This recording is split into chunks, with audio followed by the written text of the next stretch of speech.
Chapter 4 बाप को प्राणदंड।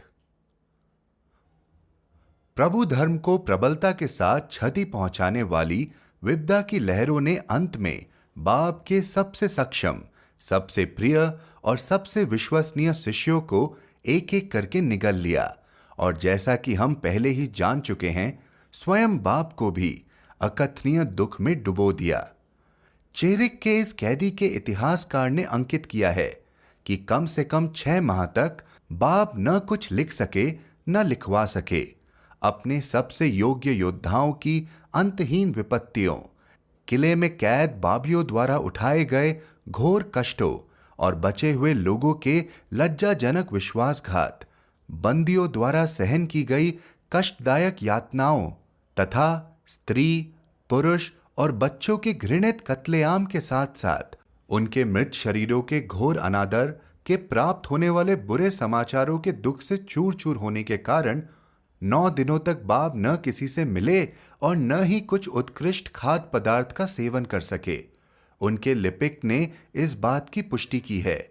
उनकी आंखें निरंतर आंसू बहाती रही और अपनी एकाकी एवं उदास अवस्था में अपने कारावास में 5 माह तक उनके घायल हृदय से दारुण कष्ट और विह्वलता का प्रवाह बहा करता था।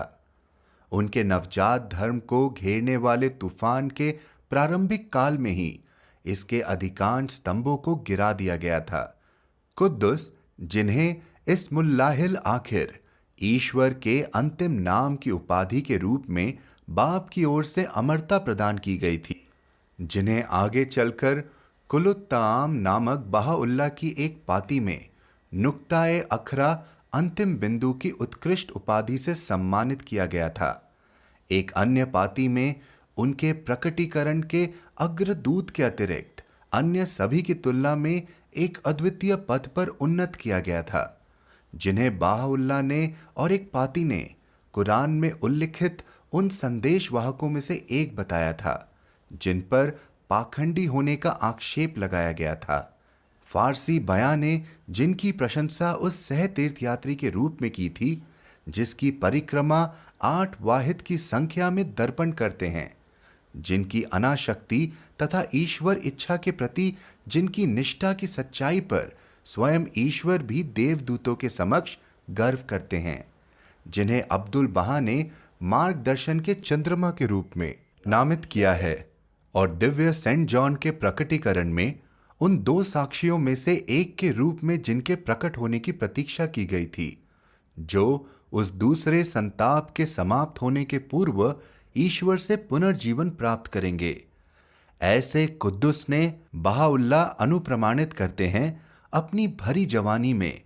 बार फुरूश के सब्जी मैदान में ऐसी मौत को गले लगाया जिसे ईसा मसीह ने भी अपने गहनतम कष्ट की घड़ी में नहीं देखी थी। बाबुले बाब, द्वार के द्वार की उपाधि से सम्मानित प्रथम जीविताक्षर मुल्ला हुसैन, जिन्हें आदि दर्पण की उपाधि से सम्मानित किया गया था, जिन पर बाब ने कुरान के श्लोकों की संख्या से 3 गुना अधिक स्तुतियां, प्रार्थनाएं और तीर्थयात्रा की पातियों का उदार प्रकटीकरण किया था, जिन्हें इन्हीं स्तुतियों में बाब ने मेरे हृदय के प्रिय जैसे शब्दों से संबोधित किया था और जिनकी समाधि की धूल को इसी लेखनी द्वारा इतना शक्तिशाली बताया गया था जिससे दुखियों को खुशी और रोगियों को स्वास्थ्य प्राप्त होगा, जिससे बाबी विधान के आरंभ और अंत में उत्पन्न किए गए प्राणी ईर्ष्या करते हैं और न्याय के दिवस तक ईर्ष्या करते रहेंगे, जिनका किताब-ए इकान में उस व्यक्ति के रूप में अभिनंदन किया है जिनके बगैर ईश्वर का अपनी कृपा के आसन पर विराजमान होना संभव नहीं था, न ही अनंत महिमा के सिंहासन पर ईश्वर का प्रतिष्ठित होना संभव था, जिन्हें सैयद काजिम ने ऐसी प्रशंसा से सम्मानित किया था कि उनके शिष्यों को यह भ्रम हो गया कि ऐसी प्रशंसा के योग्य व्यक्ति स्वयं प्रतिज्ञापित कायम ही हो सकते हैं। ऐसे मुल्ला हुसैन भी अपनी युवावस्था में ही तबरसी में वीर गति को प्राप्त हुए। वाहिद, जिन्हें किताब इकान में अपने युग का अद्वितीय और विलक्षण व्यक्ति घोषित किया गया था, अपार विद्वता संपन्न व्यक्ति थे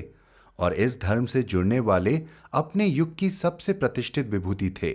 जिनकी प्रतिभाओं और साधुत्व, विज्ञान और दर्शन शास्त्र की उच्च उपलब्धियों की साक्षी स्वयं बाब ने अपनी दलाइल ए साबिह 7 प्रमाण में दी है,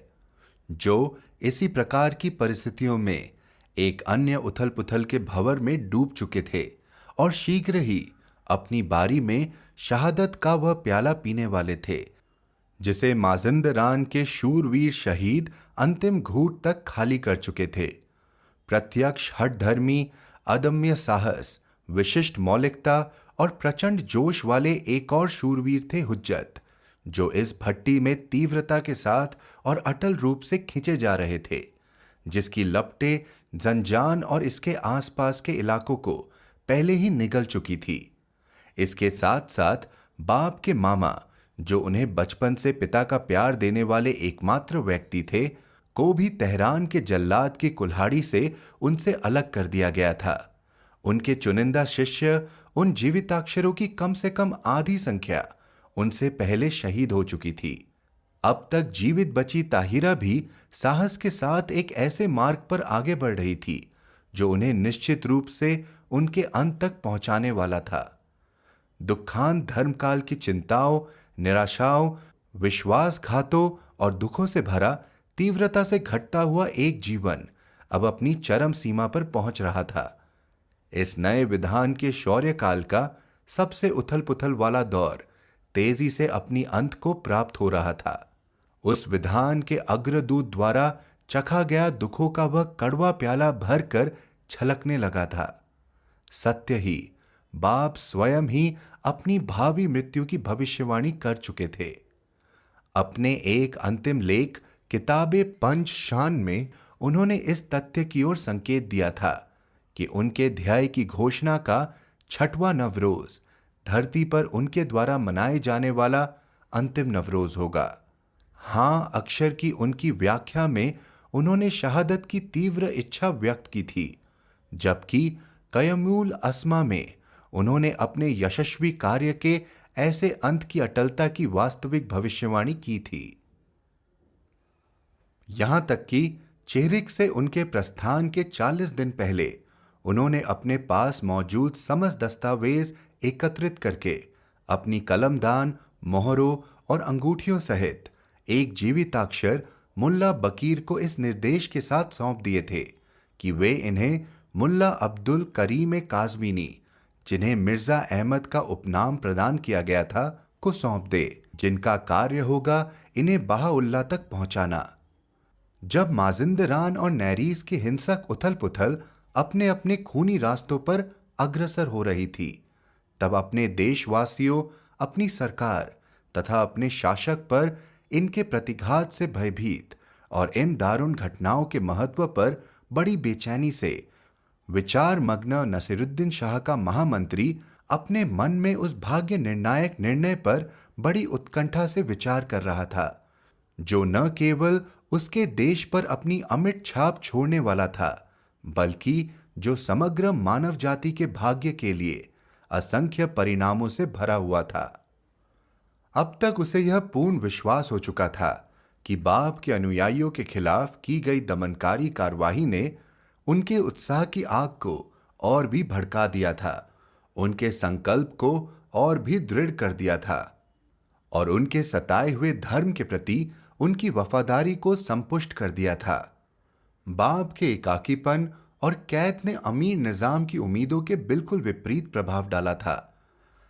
अत्यंत घबराए हुए अमीर निजाम ने अपने पूर्वाधिकारी हाजी मिर्जा अकासी की उस विनाशकारी नरमी की कड़ी निंदा की, जिसके कारण मामला इस हद तक पहुंच चुका था।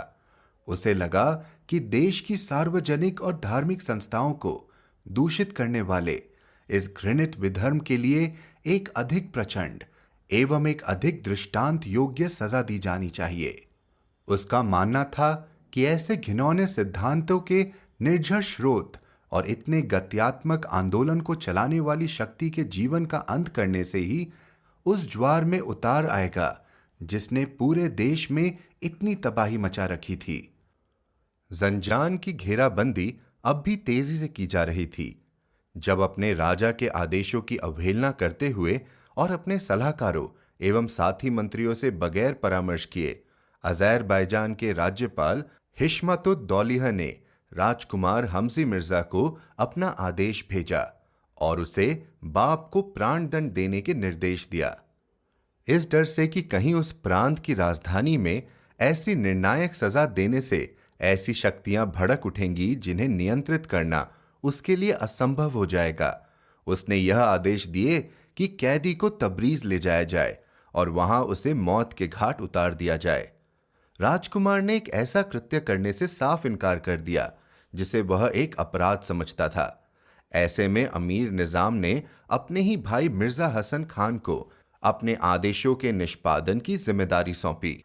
तबरीज के प्रमुख धर्माधिकारियों से आवश्यक अधिकार प्राप्त करने के लिए बनाई गई आम औपचारिकताओं को जल्दबाजी में और बड़ी सरलता से पूरा कर लिया गया।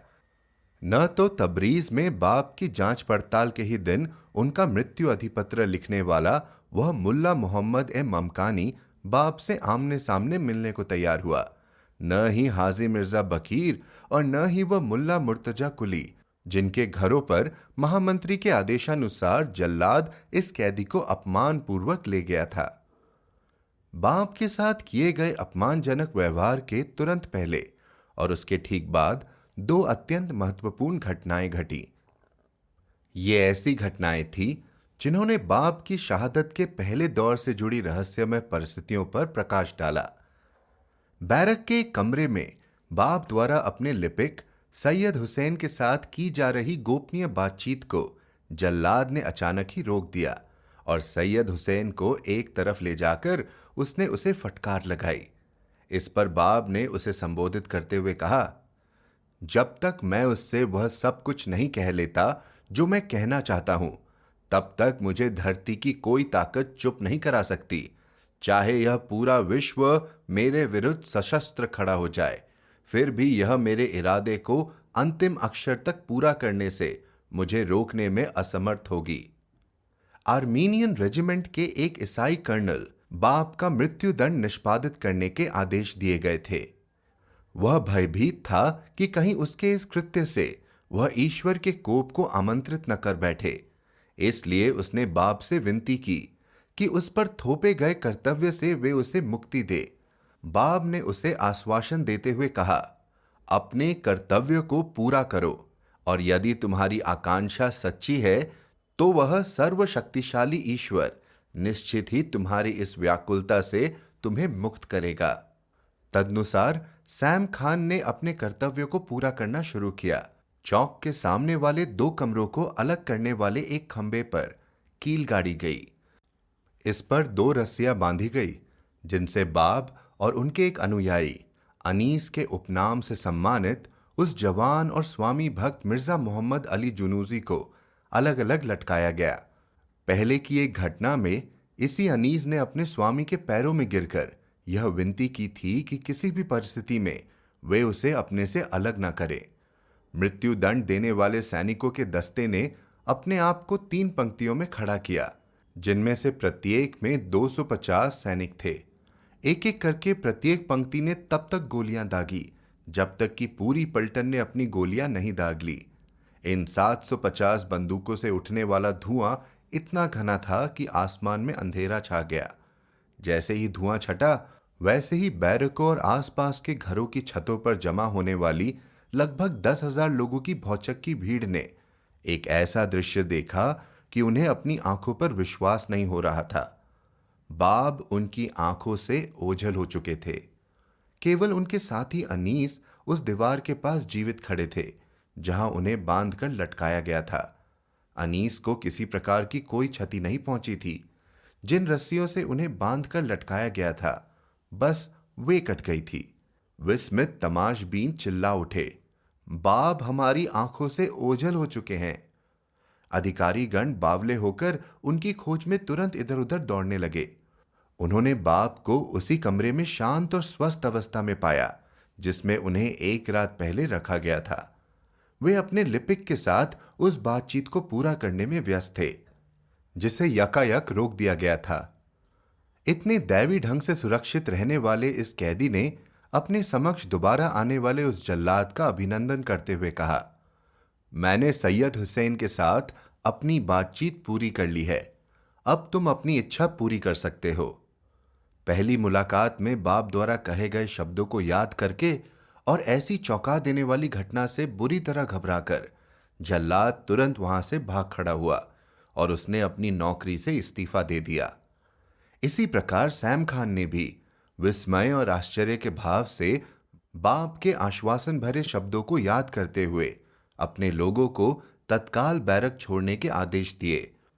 और चौक छोड़ते हुए सौगंध ली कि अब वह इस कृत्य को कभी नहीं दोहराएगा, चाहे इसके लिए उसे अपनी जान ही क्यों न गंवानी पड़े।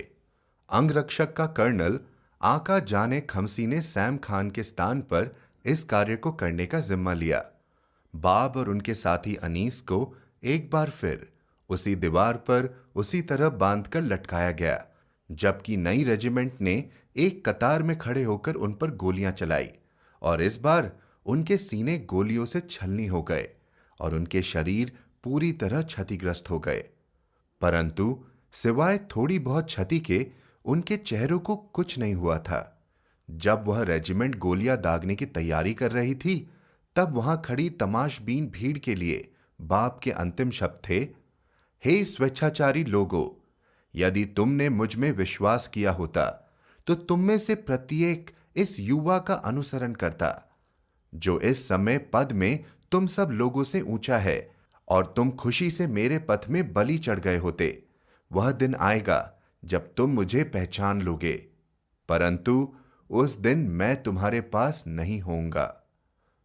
इतना ही नहीं, जिस क्षण गोलियां चलाई गई उसी क्षण एक भयानक बवंडर उठा और नगर पर छा गया।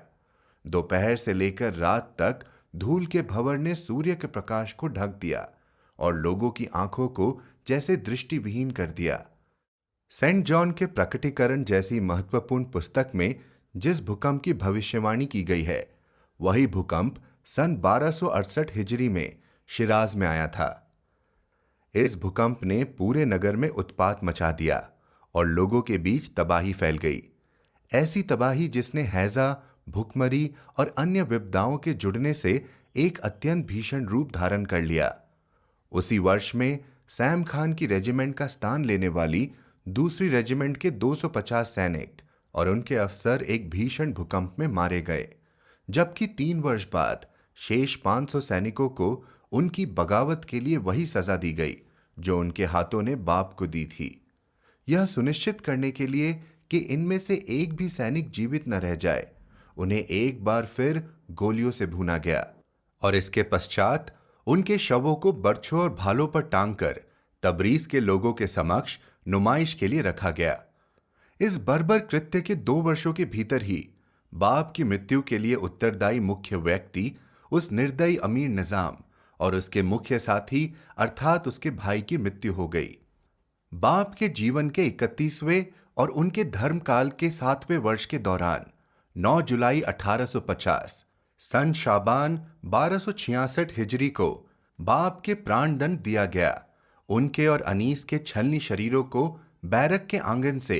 उस खंदक के किनारे तक पहुंचा दिया गया जो नगर के बाहर स्थित था। 10 पहरेदारों वाली 4 टुकड़ियों को बारी बारी से उन पर नजर रखने के आदेश दिए गए। अगले दिन सुबह तबरीज में स्थित रूसी राजदूत ने उस स्थान का निरीक्षण किया और अपने साथ लाए गए चित्रकार को खंदक के बाहर पड़े हुए बाब और अनीस के मृत शरीरों का वैसा ही चित्र बनाने का आदेश दिए। अगले दिन मध्य रात्रि को हाजी अल्लाह यार नाम के एक व्यक्ति की सहायता से बाप के एक अनुयायी हाजी सुलेमान खान इन मृत शरीरों को रेशम के उस कारखाने तक ले जाने में सफल रहे जो मिलान के एक अनुयायी का था। अगले ही दिन इन्हें एक विशेष रूप से बनाए गए लकड़ी के बक्से में रख दिया, जिसे उसने बाद में एक सुरक्षित स्थान पर पहुंचा दिया। इस बीच धर्माचार्य अपने धर्मासनों से बड़े गर्व के साथ यह घोषित कर रहे थे कि उस पवित्र इमाम का पावन शरीर शिकारी जानवरों और समग्र रेंगने वाले जीवों से सुरक्षित रहेगा, परंतु इस आदमी का शरीर तो जंगली जानवरों द्वारा खत्म किया जा चुका है। जैसे ही बाब और उनके साथ यातनाएं भुगतने वाले अनीस के अवशेषों को स्थानांतरित किए जाने के समाचार बहाउल्लाह तक पहुंचे, वैसे ही उन्होंने उसी सुलेमान खान को आदेश दिए कि वह इन्हें अपने साथ तेहरान ले आए, जहां इन्हें इमाम जादिया हसन तक ले जाया गया, जहां से उनके पार्थिव शरीर को तब तक भिन्न भिन्न स्थान पर रखा गया जब तक कि अब्दुल बहा के आदेशानुसार उन्हें पावन भूमि तक स्थानांतरित नहीं कर दिया गया। यहां कारमेल पर्वत पर एक विशेष रूप से तैयार की गई समाधि में अब्दुल बहा द्वारा स्थायी रूप से और अनुष्ठानित सम्मान के साथ बाप के पार्थिव शरीर को समाधिस्थ किया गया। इस प्रकार एक ऐसा जीवन समाप्त हुआ जिसे आने वाली पीढ़ियां उन दो सार्वलौकिक अवतारीय चक्रों के बीच स्थित दिखेंगी, जिनमें पहला आदम का वह चक्र है जो विश्व के इतिहास की पहली भोर से शुरू हुआ,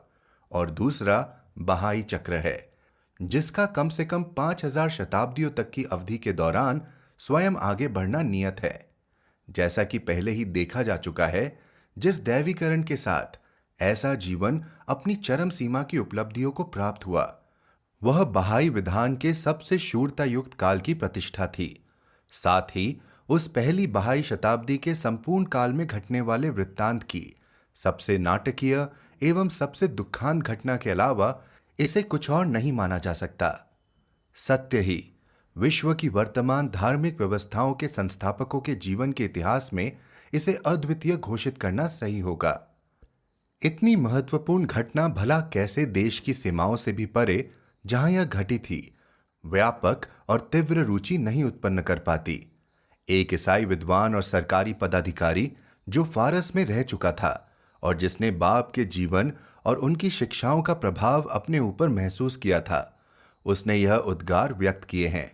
साहस का यह सबसे सुंदर उदाहरण है जो पूरी मानव जाति को गंभीर चिंतन के लिए प्रेरित करता है। यह एक प्रशंसनीय प्रमाण भी है उस प्रेम का जो हमारे वीर नायक ने अपने देशवासियों के समक्ष रखा है। उसने मानव जाति के लिए त्याग किया है। इसके लिए उसने अपने मन प्राण न्योछावर कर दिए। इसके लिए उसने अनेक क्षति उठाई, प्रवंचनाएं सही, निरादर और अपमान सहे, यंत्रणा और अंततः शहादत को गले लगाया। उसने सार्वभौम सौहार्द और शांति के साथ समझौते पर जैसे खून की स्याही से दस्तखत किए, जैसे जीसस ने सदैव न्याय और पड़ोसियों के प्रति प्रेम के साम्राज्य की घोषणा के लिए अपने जीवन का बलिदान कर दिया था। इसी विद्वान व्यक्ति ने बाप की शहादत की परिस्थितियों की चर्चा करते हुए लिखा है कि मानव जाति के इतिहास में यह एक अद्भुत अनूठी घटना थी। जाने माने फ्रांसीसी प्राच्यविद ने बाप की शहादत की घटना को एक सच्चा चमत्कार कहा है। प्रख्यात अंग्रेज यात्री और लेखक ने बाप को एक सच्चा अवतार बताया है। जाने माने फ्रांसीसी पत्रकार ने उन्हें अपने देश का सर्वोत्तम व्यक्ति बताकर सम्मानित किया है। एक विशिष्ट अंग्रेज विद्वान ने बाप को अपने युग का ईसा मसीह, एक पैगंबर और पैगंबर से भी महान ठहराया है। ऑक्सफोर्ड के प्रसिद्ध विद्वान स्वर्गीय मास्टर ऑफ बेलियोल ने बाप द्वारा स्थापित किए गए धर्म में ईसाइयत की स्थापना के बाद दुनिया का सबसे महत्वपूर्ण धार्मिक आंदोलन बनने की संभावना देखी थी। अब्दुल बहा की लिखित पुष्टि है कि दुनिया के कोने कोने से कई लोग ईरान के लिए निकल पड़े और तहे दिल से इस मामले की जांच करने में लग गए। तत्कालीन इतिहासकार ने लिखा है कि रूस के शासक जार ने बाप की शहादत के कुछ ही समय पहले तबरीज में स्थित रूसी राजदूत को निर्देश दिए थे कि वे इस मामले की पूरी जांच करें और ऐसे अद्भुत आंदोलन से संबद्ध घटनाओं की पूरी रिपोर्ट लिख भेजे। परंतु बाप के प्राण दंड के कारण इन निर्देशों पर अमल करना संभव न हो सका। पश्चिमी यूरोप के दूरस्थ देशों में भी इतनी ही गहन रुचि उत्पन्न हुई और वहां के साहित्य, कला, राजनयिक और बुद्धिजीवों में बड़ी तेजी के साथ फैलने लगी। उपरोक्त फ्रांसीसी पत्रकार ने इस बात की साक्षी दी है कि पूरा यूरोप दया और क्रोध से हिल गया। 1890 के पेरिस में मेरी पीढ़ी के साहित्य में बाप की शहादत का विषय अब भी उतना ही ताजा था जितना कि उनकी मृत्यु का वह प्रथम समाचार। हमने उनके बारे में कविताएं लिखी। सैरा बर्नहार्ट ने कत्यूलो मेंडिस से अनुरोध किया कि इस ऐतिहासिक दुखांत पर एक नाटिका तैयार की जाए। सेंट पीटर्सबर्ग की दार्शनिक पूर्वी और ग्रंथ संबंधी सोसाइटी की एक सदस्य और रूसी कवयित्री ने सन 1903 में बाब नामक नाटक प्रकाशित किया, जिसका अभिनय एक वर्ष के बाद उस शहर की एक मुख्य नाट्यशाला में किया गया, जिसे बाद में लंदन में लोक प्रसिद्धि मिली। पेरिस में फ्रांसीसी भाषा में अनुवादित किया गया और कवि फीडलर द्वारा जर्मन भाषा में अनुवाद किया गया। साथ ही रूसी क्रांति के तुरंत बाद लेनिनग्राड के फोक थिएटर में इसकी प्रस्तुति की गई, जो प्रसिद्ध लेखक टोल्स्टॉय में सच्ची सहानुभूति और रुचि उत्पन्न करने में सफल रही। बाद में टोल्स्टॉय द्वारा की गई इस कविता की प्रशंसा को रूसी प्रेस द्वारा छापा गया। यह कहना अतिशयोक्ति नहीं होगी कि ईसाई धर्म की शिक्षाओं को छोड़कर दुनिया के संपूर्ण धार्मिक साहित्य में किसी भी धर्म के संस्थापक की मृत्यु से संबंधित ऐसा कोई विवरण हमें नहीं मिलता जिसकी तुलना शिराज के पैगंबर द्वारा सहन की गई शहादत से की जा सके।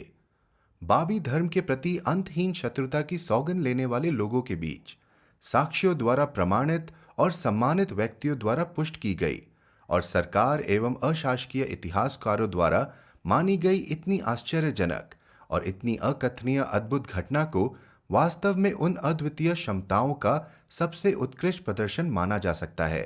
जिनसे यह विधान विभूषित था, जिसका वचन पहले के विधानों ने दिया था। केवल ईसा मसीह की तीव्र इच्छा और वास्तव में उनका संपूर्ण सेवा काल ही बाप के ध्येय और उनकी मृत्यु की बराबरी कर सकते हैं। एक ऐसी बराबरी जिसे तुलनात्मक धर्म का कोई भी विद्यार्थी अनदेखा नहीं कर सकता या नकार सकता है। बाबी विधान के संस्थापक की विनम्रता और उनकी युवावस्था में, उनके जन सेवा काल की अत्यधिक संक्षिप्तता और हलचल में, उस नाटकीय तीव्रता में जिसके साथ वह धर्म काल अपनी चरम सीमा पर पहुंचा, बाप द्वारा स्थापित की गई धर्म व्यवस्था और उस श्रेष्ठता में जो उन्होंने अपने एक अनुयायी को प्रदान की, उसके ताने बाने में बुनी गई चिरकाल से सम्मानित की जा रही प्रथाओं, रीतियों और नियमों को बाप द्वारा दी गई चुनौती में, उस भूमिका में जो बाप पर किए गए अत्याचार को उकसाने वाले के रूप में सरकार से मान्यता प्राप्त और दृढ़ता से जमे हुए इस धार्मिक उत्तराधिकारी ने निभाया। बाप पर बरसाए गए अपमान में, उनकी आकस्मिक गिरफ्तारी में, उनसे की गई पूछताछ में, उनके उपहास और बेतों से उन पर किए गए वार में, उनके द्वारा सहन की गई आम लोगों की अवज्ञा में और अंत में भीड़ के समक्ष अपमानजनक रूप से उन्हें बांधकर लटकाए जाने में, इन सभी में हम ईसा मसीह के कार्यकाल की विशिष्टताओं की उल्लेखनीय समानताएं देखने से चूक नहीं सकते। परंतु यह याद रखना चाहिए कि बाप के प्राण दंड से जुड़े हुए चमत्कार के अतिरिक्त ईसाई धर्म के संस्थापक के विपरीत उन्हें केवल एक दैवी रूप से प्रकट किए गए स्वतंत्र धर्म का संस्थापक ही नहीं माना जाना चाहिए, अपितु उन्हें एक नए युग के अग्रदूत एवं एक महान सार्वलौकिक अवतार चक्र के उद्घाटक के रूप में स्वीकार किया जाना चाहिए। इस महत्वपूर्ण तत्व को भी अनदेखा नहीं करना चाहिए कि ईसा मसीह के जीवन काल में उनके मुख्य शत्रु यहूदी रब्बी और उनके साथी थे, परंतु बाप के विरुद्ध एकजुट होकर खड़ी होने वाली ताकतें फारस की जनता और धर्माधिकारियों की संगठित शक्तियां थीं, जिन्होंने बाप की उद्घोषणा के पल से लेकर उनकी मृत्यु की घड़ी तक एक साथ मिलकर एवं उनके पास मौजूद प्रत्येक माध्यम के द्वारा बाप के समर्थकों के विरुद्ध षड्यंत्र रचना एवं उनके प्रकटीकरण के सिद्धांतों को बदनाम करना जारी रखा। बाप का जयघोष करते हुए बाउल्ला ने उन्हें जिन उपाधियों से सम्मानित किया है, वे हैं वह सत्वों के सत्व, सागरों का सागर और वह बिंदु जिसके आसपास अवतारों और संदेश वाहकों की वास्तविकताएं परिक्रमा करती है, जिसके माध्यम से ईश्वर उन समस्त वस्तुओं का ज्ञान प्रदान करेगा जो अस्तित्व में थी और होंगी, जिसका स्थान सभी पैगंबरों से ऊंचा है और जिसका प्रकटीकरण उनके सभी चुने हुए जनों के बोध की समझ से परे है। ऐसी उपाधियों से सम्मानित व्यक्ति ने अपना संदेश दिया और अपना ध्येय पूरा किया है, जो अब्दुल बहा के शब्दों में सत्य का सवेरा है और उस सर्व महान प्रकाश का अग्रदूत है, जिसका आगमन उस अवतारीय चक्र के अंत के साथ साथ पूर्ति के चक्र के शुभारंभ का संकेत देता है और जिसने अपने प्रकटीकरण के माध्यम से अपने देश पर छाने वाली रात के अंधेरे को दूर करने के साथ साथ निकट भविष्य में उस अतुलनीय सूर्य के उदित होने की उद्घोषणा की, जिसका प्रकाश समग्र मानव जाति पर छा जाएगा।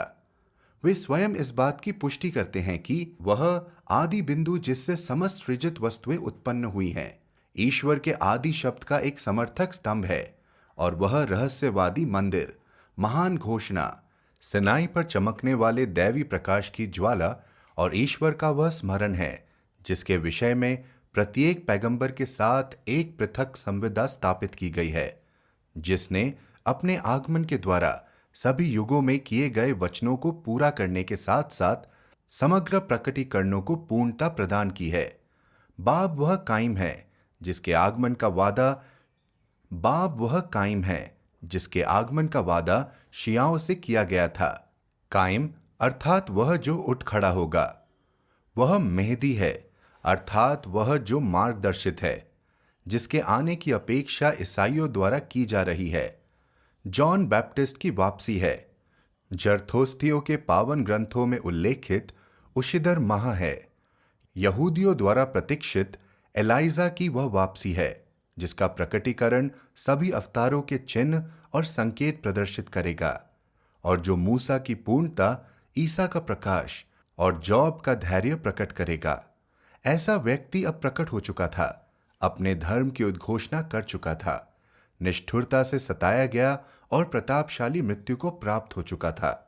अंततः वह दूसरा संताप जिसके बारे में उस दिव्य सेंट जॉन की एपोकलिप्स में बताया गया है, प्रकट हो चुका था, और उन दो संदेशवाहकों में वह प्रथम संदेशवाहक नीचे भेजा जा चुका है, जिसके प्रकट होने की भविष्यवाणी कुरान में की गई थी। अंत में उस दूसरी पुस्तक में उल्लेखित प्रथम तूर्यनाद बजाया जा चुका था, जिसका धरती को खत्म करना नियत था। उसी पुस्तक में जिसकी भविष्यवाणी की गई थी, वह अटल, वह आपद, वह पुनरुत्थान, वह अंतिम घड़ी में आने वाला भूकंप, सब कुछ घटित हो चुका था।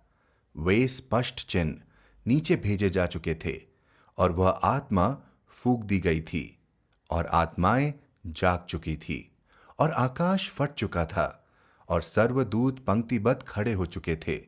और तारे मिट चुके थे,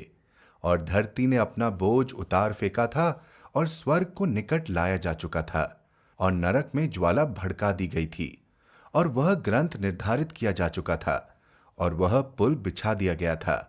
और वह तुला स्थापित की जा चुकी थी, और पर्वत धूल बन चुके थे। उस पावन स्थल का परिष्करण किया जा चुका था जिसकी भविष्यवाणी डैनियल ने की थी, और जिसकी पुष्टि ईसा मसीह ने घृणित विध्वंस के संदर्भ में की थी। वह 1000 वर्ष लंबा दिन, जिसकी भविष्यवाणी ईश्वर के धर्म प्रचारक मोहम्मद ने अपनी पुस्तक में की थी, अब समाप्त हो चुका था।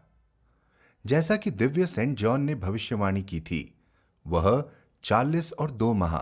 की अवधि जिसके दौरान वह पावन नगर पैरों तले रौंदा जाएगा, अब बीत चुकी थी। अंत समय लाया जा चुका था, और उन 2 गवाहों में से प्रथम गवाह, जिसमें 3.5 दिन के बाद ईश्वर की ओर से चेतना प्रकाश करेगी, अब उठ खड़ा हो चुका था, और एक बादल में सवार होकर स्वर्ग में प्रवेश कर चुका था। इस्लाम की परंपराओं के अनुसार जिन अक्षरों से समस्त ज्ञान उत्पन्न हुआ है, उन 20 और 7 अक्षरों में से प्रकट किए जाने वाले शेष 20 और 5 अक्षर अब प्रकट किए जा चुके थे। प्रकटीकरण की पुस्तक में उल्लेखित उस नर बालक, जिसका सभी राष्ट्रों पर लोहे की छड़ से शासन करना नियत था, ने अपने आगमन से उन सृजनात्मक शक्तियों को उत्पन्न कर दिया था, जो इसके शीघ्र बाद आने वाले अपार रूप से अधिक शक्तिशाली प्रकटीकरण के उद्गार से बल प्राप्त करके संपूर्ण मानव जाति की स्वाभाविक एकता स्थापित करने, परिपक्वता प्राप्त करने और उसके माध्यम से इसे चिरकालिक क्रमिक विकास के अंतिम चरण तक पहुंचने की क्षमता भर देंगी। शासकों और शासकों के पुत्रों को संबोधित तूर्यनादी आह्वान कयुमुल अस्मा द्वारा किया गया था। यह आह्वान एक ऐसी प्रक्रिया की शुरुआत को चिन्हित करता है जिसे बहाउल्लाह के बाद की उन चेतावनियों से बल प्राप्त हुआ जो उन्होंने पूरब और पश्चिम के शासकों को संबोधित की थी, और जिनसे राजस्व के भाग्य में इतनी व्यापक क्रांति उत्पन्न होनी थी। जिस व्यवस्था की नींव वह प्रतिज्ञापित अवतार किताबे अक़दस में रखने वाले थे और जिसकी विशेषताओं की रूपरेखा संविदा के केंद्र अपनी वसीयत में प्रस्तुत करने वाले थे तथा जिसकी प्रशासनिक संरचना का निर्माण उनके अनुयायियों का संपूर्ण दल आज कर रहा है, उस व्यवस्था की स्पष्ट भविष्यवाणी फारसी बयां में की जा चुकी थी। एक और यह जिन नियमों को एक पुराने विधान से संबद्ध विशेषाधिकारियों और रस्मों, विधानों और संस्थाओं को एक ही झटके में समाप्त कर देने के लिए रचा गया था, वहीं दूसरी ओर एक प्रचलित व्यवस्था और इसका स्थान लेने वाली नियत विश्वव्यापी व्यवस्था की संस्थाओं के बीच का फैसला बनाया जा चुका था और घोषित किया जा चुका था। पहले के विधानों के विपरीत जो संविदा स्वयं पर किए गए कृत संकल्प आक्रमणों के बावजूद अपने संस्थापक के धर्म की अखंडता को कायम रखने में और इसके केंद्र एवं लक्ष्य बनने वाले व्यक्ति के आगमन के लिए मार्ग प्रशस्त करने में सफल रही, वह अब दृढ़ता और अटल रूप से स्थापित की जा चुकी थी। वह प्रकाश जो पश्चिम में वैंकूवर तक और पूरब में चीनी महासागर तक क्रमिक कालों में अपने उद्गम स्थल से स्वयं को धीरे धीरे फैलाने वाला था और उत्तर में आइसलैंड तक तथा दक्षिण में तस्मान महासागर तक अपनी दीप्ति बिखेरने वाला था, अब फूट चुका था। शिया ईरान की जनशक्ति एवं धर्माचार्यों की ताकतों के संयुक्त विरोध तक प्रारंभ में सीमित अधिकार की ताकतों ने इस्लाम के खलीफाओं और तुर्की के सुन्नी धर्माचार्यों के दृढ़ और सतत विरोध के माध्यम से आगे चलकर गतिशीलता प्राप्त कर ली। और भी अधिक शक्तिशाली अन्य धार्मिक संगठनों के धर्माधिकारियों की भयानक शत्रुता में चरम सीमा पर पहुंचने की नियति रखने वाली इन ताकतों ने अपने प्राथमिक विरोध का आरंभ कर दिया था। उस दैवी विश्वव्यापी समुदाय का बीज अब तैयार हो चुका था और धीरे धीरे अंकुरित हो रहा था, जिसकी नवजात शक्ति ने पहले ही शिया रूढ़िवादिता की बेड़ियों को तोड़ फेंका था और जो अपने भाईचारे की परिधि के विस्तार के साथ भविष्य में विश्व धर्म होने के अपने दावों की अधिक विस्तृत एवं अधिक अर्थपूर्ण पहचान की मांग करने वाला था। अंत में वह बीज जिसे उस सर्वशक्तिमान के हाथों ने इतनी असीम क्षमताओं से संपन्न किया था, यद्यपि अपमान के साथ पैरों तले रौंद दिया गया था और जिसके अस्तित्व के बारे में ऐसा प्रतीत हो रहा था मानो इसे धरती पर से मिटा दिया गया हो, उसी बीज को उसे मिटाने की इसी प्रक्रिया के माध्यम से एक और अधिक शक्तिशाली प्रकटीकरण के रूप में अंकुरित होने और स्वयं को पुनः प्रकट करने का अवसर प्रदान किया गया था। एक ऐसा प्रकटीकरण जिसका आगे चलकर उस अब तक अजन्मे स्वर्ण युग में एक विश्वव्यापी प्रशासनिक व्यवस्था की संस्थाओं के रूप में फलना फूलना और जिसका एक विश्व एकीकरणीय विश्व मुक्तिदायक व्यवस्था के सिद्धांतों के अनुरूप कार्य करने वाली महान एजेंसियों के रूप में परिपक्व होना नियत है।